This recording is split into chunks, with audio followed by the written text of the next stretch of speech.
Olá, queridos alunos, professor André Figueiredo, mais uma aula, nono ano, né, uma revisão para o nosso simulado que está chegando aí, tá ok? Então a gente vai trabalhar um pouquinho a questão da regionalização do mundo, né, regionalização e colonialismo europeu, tá? Então o que a gente tem para a gente estar recordando aí para essa avaliação, né? Justamente as diferentes maneiras de se regionalizar o mundo, tá? Que ao longo dos anos, né, a própria história construiu essa regionalização, né? Nós tivemos desde o período da divisão do mundo, né, a divisão entre o velho mundo, o novo mundo e o novíssimo mundo. Essa regionalização do mundo segue a ordem cronológica dos descobrimentos, né? O velho mundo, né, formado por Europa, Ásia e África, né, a origem, né, da nossa civilização. Aí nós temos, a partir do período, né, conhecido como colonialismo, né, o período das grandes navegações, a descoberta, né, do continente, né, americano, né, a ocupação do continente americano, que foi chamado de Novo Mundo lá no século XV, né, 15 e 16, e depois nós tivemos, né, o novíssimo mundo, que é a Oceania, tá, lá no século XVIII. Então, por conta disso, nós temos essa composição regional do mundo que leva em consideração, né, a história cronológica dos descobrimentos. Então eu tenho o velho mundo, o novo mundo e o novíssimo mundo. Cabe lembrar que a Antártida, né, não entra nessa regionalização por não ser um continente habitado, tá ok? A partir daí nós tivemos várias configurações, né, regionais do mundo. Nós tivemos, por exemplo, a regionalização socioeconômica, que divide o mundo em, né, norte e sul, né, que é uma regionalização, vamos dizer assim, de forma não leva em consideração, né, como critério a divisão imposta pela linha do Equador, né? É uma regionalização generalizante, tá? Ok? Essa divisão norte e sul, ela é generalizante. Por quê? Porque, na verdade, nem todos os países do hemisfério norte são ricos, né, desenvolvidos, e assim como nem todos os países do sul são subdesenvolvidos ou pobres. Na verdade, essa regionalização, ela leva em consideração essa linha aqui, ó, sinuosa, né? Ela vai e volta, é cheia de voltinhas, ó, ela vai no hemisfério norte, depois ela volta no hemisfério sul, né? Na verdade, a gente considera apenas, né, a Austrália e a Nova Zelândia, países do hemisfério sul, como sendo desenvolvidos, ok? Então essa é uma das maneiras de se regionalizar o mundo. A outra forma foi a regionalização entre Ocidente e Oriente, né?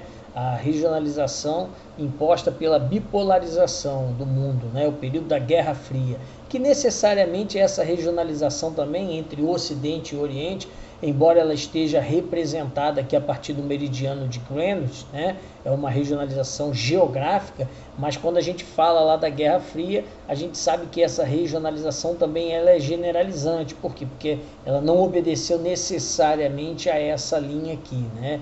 E hoje, quando a gente define o que é o mundo ocidental e o mundo oriental, também são características culturais que entram nessa forma de regionalizar o mundo, tá bom? E por último, nós temos aí o que nós chamamos dessa multipolaridade, né? A nova ordem mundial, a nova ordem multipolar, que tem a ver justamente, primeiro, né, pelo fato de podermos regionalizar o mundo simultaneamente, né, de diferentes maneiras, ao mesmo tempo. Depende do critério de cada um, depende né, do critério adotado pela geografia, né? Nós também hoje temos uma divisão socioeconômica entre ricos e pobres, né? Cada vez essa divisão ela é mais acentuada, né? E também temos o surgimento de novas áreas de influência política e econômica no mundo, né? A partir do surgimento dos blocos econômicos. Então, essa nova ordem mundial, que é chamada multipolar, né? Ela tem a ver justamente, né, por termos vários polos, né? Polo do poder político, polo do poder econômico, né, do poder militar e tudo mais, tá ok?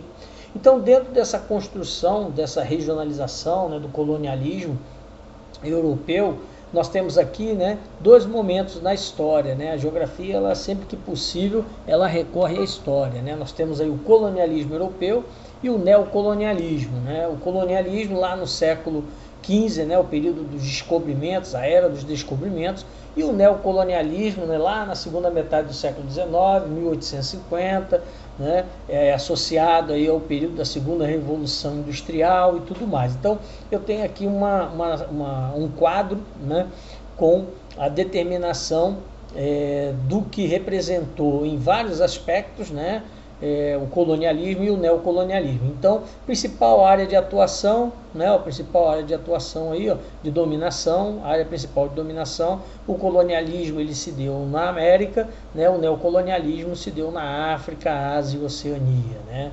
As fases do capitalismo, né, lembrando que o capitalismo é dividido em várias fases, a gente vai ver isso aí ainda hoje, né? Durante o colonialismo, né, a fase que prevaleceu foi o capitalismo mercantilista, né, o capitalismo comercial, o período do pacto colonial, né, da acumulação primitiva do capital, tá?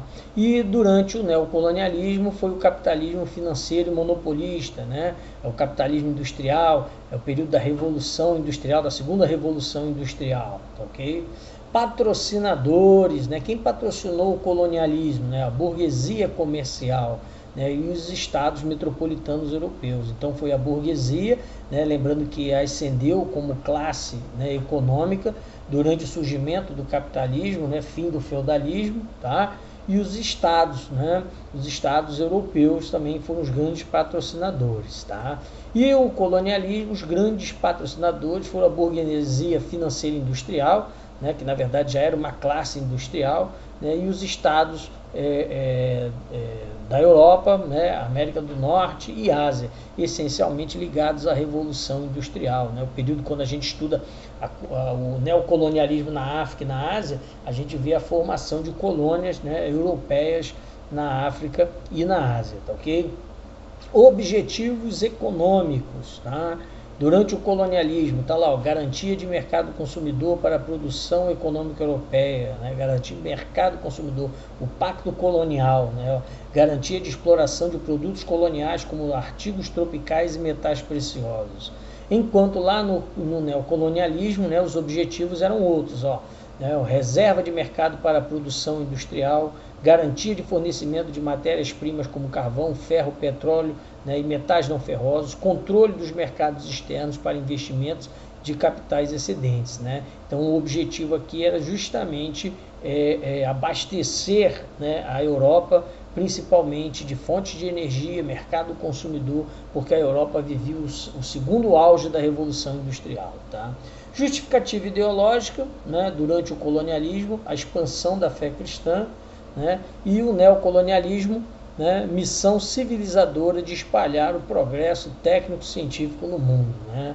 Então, nesses dois contextos aí, nós tivemos, vamos dizer assim, uma exploração econômica, né, dos outros continentes, onde, em grande parte, esses continentes sofrem, né, ainda hoje como uma herança desse período colonial aí, tá, ok?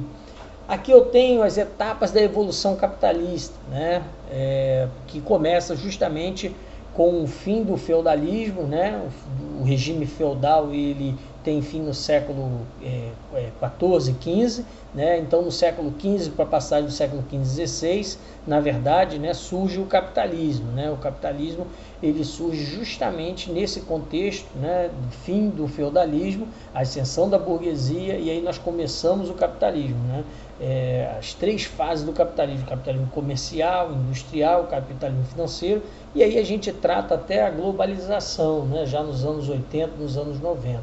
Então, durante essa fase do capitalismo comercial, nós tivemos aí, né, por exemplo, o mercantilismo, né, a expansão marítima europeia, né, o período das grandes navegações, a chamada acumulação primitiva de capitais, né, isso aqui é importante. Qual é a forma mais primitiva, né, de se obter riqueza? Né? É roubando, né, é explorando. Então, uma das formas de enriquecimento dos países europeus era explorar, né, as riquezas, né, os recursos naturais das colônias. Então, essa é a chamada acumulação primitiva dos capitais. Você ia lá e saqueava, né? Levavam todas as riquezas, tá bom? Então, durante o período seguinte, né, o período que surge a Revolução Industrial, o capitalismo industrial, ele na verdade ele vai surgir, né, por volta de 1750, né, com a primeira Revolução Industrial, né? O surgimento da máquina a vapor, né, a utilização do carvão como fonte de energia. Então, as primeiras indústrias, dentro desse contexto, que surgiram lá no Reino Unido, né, e depois se espalharam pelo mundo. Então, justamente, o capitalismo industrial ele tem esse nome porque ele surgiu a partir, né, justamente da invenção, né, do surgimento da indústria. E é claro que o capitalismo industrial ele vai se estender, né, por um longo tempo, associado às outras fases da indústria, né, às outras revoluções da indústria. Nós tivemos a primeira revolução industrial, a segunda revolução industrial, né, uma terceira revolução industrial, tá? Então eu tenho aqui, por exemplo, a segunda revolução industrial, né? As máquinas agora passam a contar com a gasolina, né, os derivados do petróleo, o óleo diesel, o querosene e também a energia elétrica. Né? Então, dentro desse contexto da segunda revolução industrial é que vai acontecer lá o período, né, o que nós conhecemos como o neocolonialismo, né, o imperialismo europeu. Tá, okay? Tivemos aí, né, de 1914 a 1918 a Primeira Guerra Mundial, né, redefinindo as fronteiras na Europa. Tá? Então, esse período é um período crucial para o entendimento do mundo hoje, né, do mundo globalizado, tá bom? Nós tivemos a crise de 29, né, a crise de superprodução do sistema capitalista, né, lembrando que essa crise, né, chamada quebra da Bolsa, né, de Nova York, essa crise nós estamos vivendo, né, um momento agora de pandemia, nós estamos vivendo uma crise econômica que é comparada justamente a esse momento histórico aqui da crise de 29, tá bom? Depois nós tivemos a superação em parte da crise e entramos logo na Segunda Guerra Mundial, né? A Segunda Guerra Mundial, 1939, 1945, né, era um período de recuperação. Nós mal saímos de uma guerra mundial, entramos numa crise econômica e que teoricamente impulsionou uma segunda guerra mundial, tá, ok? Então era um período justamente de fortalecimento da economia, né, mundial, né? Período do neocolonialismo, né, que praticamente tinha ficado para trás, né? Então, com o final da Segunda Guerra Mundial, começa o processo, inclusive, de descolonização das antigas, né, colônias europeias na África e na Ásia a partir do final da Segunda Guerra Mundial, porque os países europeus já não davam conta mais de manter as suas colônias, né? Então, esse momento, 1950, o pós-guerra, é o momento em que as multinacionais, né, elas se instalam no mundo subdesenvolvido, né, os países capitalistas, eles obviamente, né, eles se lançam em busca de novos comércios. Então é impulsionado aí o capitalismo financeiro, né? As instituições financeiras começam a surgir e a partir daí nós temos, né, o surgimento de uma outra revolução industrial, né, que para muitos, né, ela começou entre os anos de 1950 e 1970, né, a década de 70, que é a terceira revolução industrial, né, que é a revolução tecnológica, a revolução do conhecimento. Essencialmente, né, nós temos o surgimento também de uma nova fonte de energia, né, que é a energia nuclear, mas tivemos principalmente os avanços na comunicação, né, a velocidade de processamento da informação, né, o mundo online, né, o surgimento da internet.